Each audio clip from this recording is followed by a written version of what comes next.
Pengendalian hasil.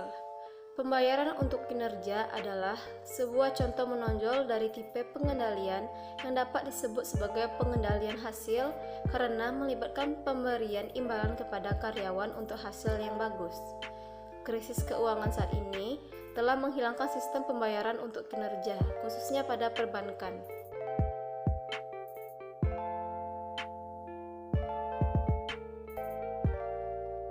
Kelaziman pengendalian hasil. Pengendalian hasil biasanya digunakan untuk mengendalikan perilaku karyawan pada berbagai tingkat organisasi. Mereka membutuhkan elemen dalam pendekatan pemberdayaan karyawan oleh manajemen. Dengan menggunakan sistem pengendalian, manajemen perusahaan dapat meringkas dan menilai efektivitas berbagai bagian dalam organisasi. Sementara itu, hidup dengan eksekusi aktual dari kegiatan operasi untuk mempertanggungjawabkan kinerja di seluruh bagian-bagian manajer.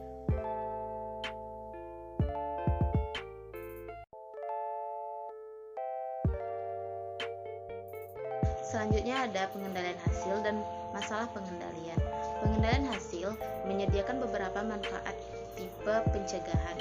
Hasil yang didefinisikan dengan baik yaitu akan memberi informasi pada karyawan apa yang akan diharapkan dari mereka dan mendorong mereka untuk melakukan tindakan yang dapat mengeluarkan hasil yang baik.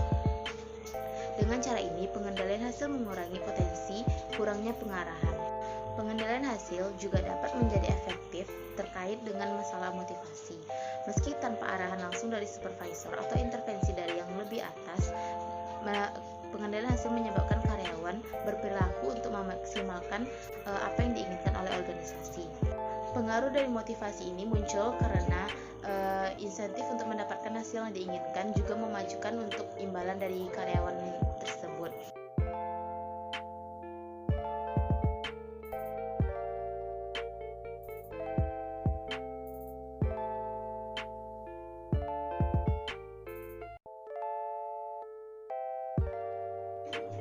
Selanjutnya saya menjelaskan tentang elemen pengendalian hasil. Yang pertama yaitu ada mendefinisikan dimensi kinerja. Mendefinisikan dimensi kinerja yang diinginkan sama menantangnya dan sama pentingnya dengan pemilihan pengukuran kinerja yang sebangun dengan dimensi kinerja yang dipilih. Karena tujuan yang ditentukan oleh pengukuran yang dibuat dan akan membentuk pandangan karyawan mengenai hal yang dianggap penting. Atau dengan kata lain, apa yang Anda ukur itulah yang Anda dapat.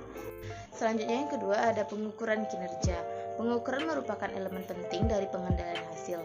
Objek dari pengukuran adalah kinerja yang khusus dari entitas organisasi atau seorang karyawan pada waktu tertentu. Banyak ukuran keuangan objektif seperti laba bersih, laba per lembar saham, dan return of asset yang sudah umum digunakan. Dan juga banyak ukuran non-keuangan objektif seperti pasar saham, kepuasan konsumen, dan ketepatan waktu untuk penyelesaian tugas tertentu. Baiklah, selanjutnya saya akan menjelaskan tentang pengaturan target kinerja. Target kinerja mempengaruhi tindakan dalam dua cara. Yang pertama, meningkatkan motivasi dengan menyediakan tujuan yang jelas bagi karyawan. Sebagian besar orang itu ia lebih menyukai target yang spesifik daripada hanya diberikan pernyataan seperti lakukanlah yang terbaik atau bekerjalah di waktu yang tepat. Orang-orang itu lebih menyukai target yang spesifik. Misalnya, jika ia bekerja sesuai dengan target atau dapat mencapai target, dia akan diberikan bonus. Seperti itu. Yang kedua, target kinerja membuat karyawan dapat menilai kinerja mereka baik atau buruk. Orang tidak akan merespon sebagai umpan balik kecuali mereka dapat menginterpretasikannya. Selanjutnya, saya akan menjelaskan tentang pemberian imbalan. Imbalan ini termasuk dalam perjanjian intensif, yang berarti dia itu bernilai bagi karyawan. Sebagai contoh, kenaikan gaji, pemberian bonus, promosi, kenaikan jabatan, keamanan pekerjaan, dan lain sebagainya. Pokoknya yang bernilai bagi karyawan.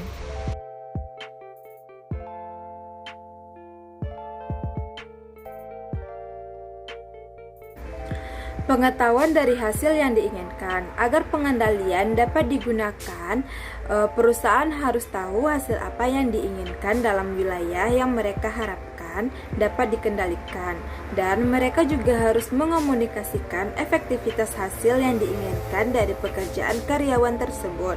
Hasil yang diinginkan yang berarti lebih dari hasil kualitas yang diwakili oleh pengukuran hasil.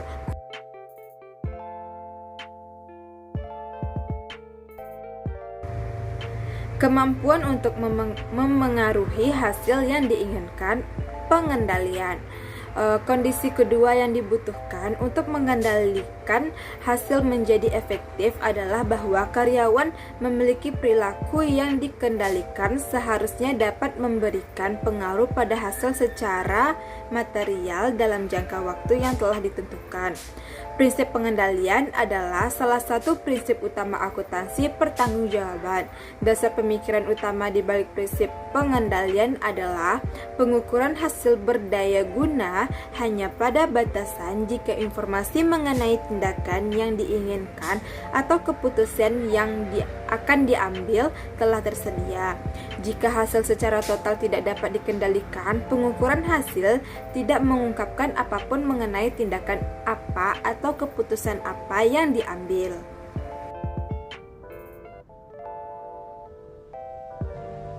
Kemampuan untuk mengukur efektivitas hasil yang dapat dikendalikan adalah kendala terakhir yang membatasi kemungkinan dari pengendalian hasil. Pengendalian hasil harus tepat, objektif, tepat waktu, dan dapat dipahami.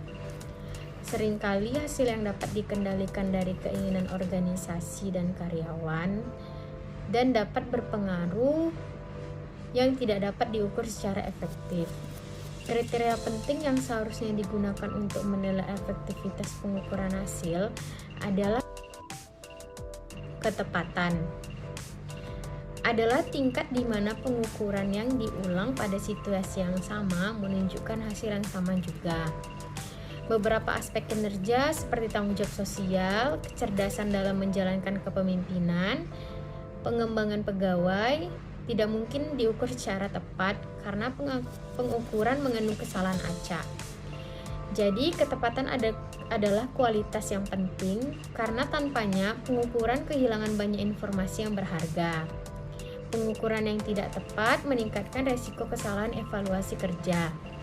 Juga karyawan akan bereaksi negatif terhadap ketidakadilan yang pasti akan timbul saat kinerja jam sama-sama baik diukur secara berbeda. Objektivitas. Dua cara utama untuk menaikkan objektivitas pengukuran. Yang pertama, memiliki pengukuran yang dilakukan oleh orang yang independen dalam proses. Contohnya, orang pada Departemen Pengendalian. Yang kedua, memiliki pengukuran yang telah diverifikasi oleh pihak yang independen. Contohnya seperti auditor. Saat pengukuran objektif, hal ini harus tidak dipengaruhi oleh perasaan seseorang agar pengukurannya ini menjadi objektif. Pengukuran yang baik untuk tujuan pengendalian seharusnya bersifat reliable dan objektif. Baiklah, saya akan melanjutkan materi dari Azura Rufiah. Tepat waktu merujuk pada kesenjangan antara kinerja karyawan dan hasil pengukuran dan pemberian provisi berdasarkan pada hasil. Tepat waktu menjadi penting dalam pengukuran kualitas karena dua alasan. Yang pertama adalah motivasi. Karyawan membutuhkan penekanan kembali terhadap kinerjanya agar dapat melakukan kinerja yang terbaik. Tekanan akan membantu memastikan bahwa karyawan tidak akan menjadi mudah berpuas diri, ceroboh, atau boros. Pengukuran dan juga imbalannya yang tertunda untuk jangka waktu yang signifikan akan kehilangan sebagian besar pengaruh motivasinya. Tekanan yang berkesinambungan dapat juga menstimulasi kreativitas dengan meningkatkan kemungkinan bahwa karyawan akan distimulasi secara berulang kali untuk mencari cara baru dan cara yang lebih baik dalam proses perbaikan hasil. Keunggulan kedua adalah bahwa tepat waktu dapat meningkatkan nilai intervensi yang mungkin diperlukan. Jika masalah yang signifikan, akan tetapi pengukuran kinerja yang digunakan tidak tepat waktu, maka tidak mungkin untuk mengintervensi untuk memastikan penyebab masalah sebelum masalah itu menyebabkan lebih banyak kerugian lagi. Mudah dipahami. Dua aspek agar mudah dipahami sangat penting. Yang pertama, karyawan perilakunya dikendalikan seharusnya memahami bahwa mereka harus bertanggung jawab terhadap apa yang mereka lakukan. Hal ini membutuhkan komunikasi, pelatihan yang merupakan bentuk komunikasi.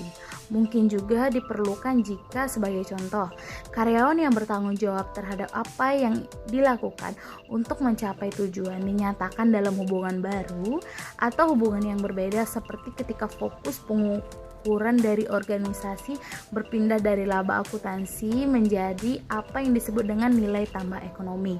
Yang kedua, karyawan seharusnya memahami apa yang harus mereka lakukan untuk mempengaruhi pengukuran, paling tidak dalam arti luas. Sebagai contoh, manajer pembelian yang bertanggung jawab terhadap rendahnya biaya pembelian bahan baku tidak akan berhasil sampai mereka mengembangkan strategi untuk mencapai tujuan tersebut. Efisiensi biaya. Akhirnya, pengukuran seharusnya juga menggunakan biaya secara efisien.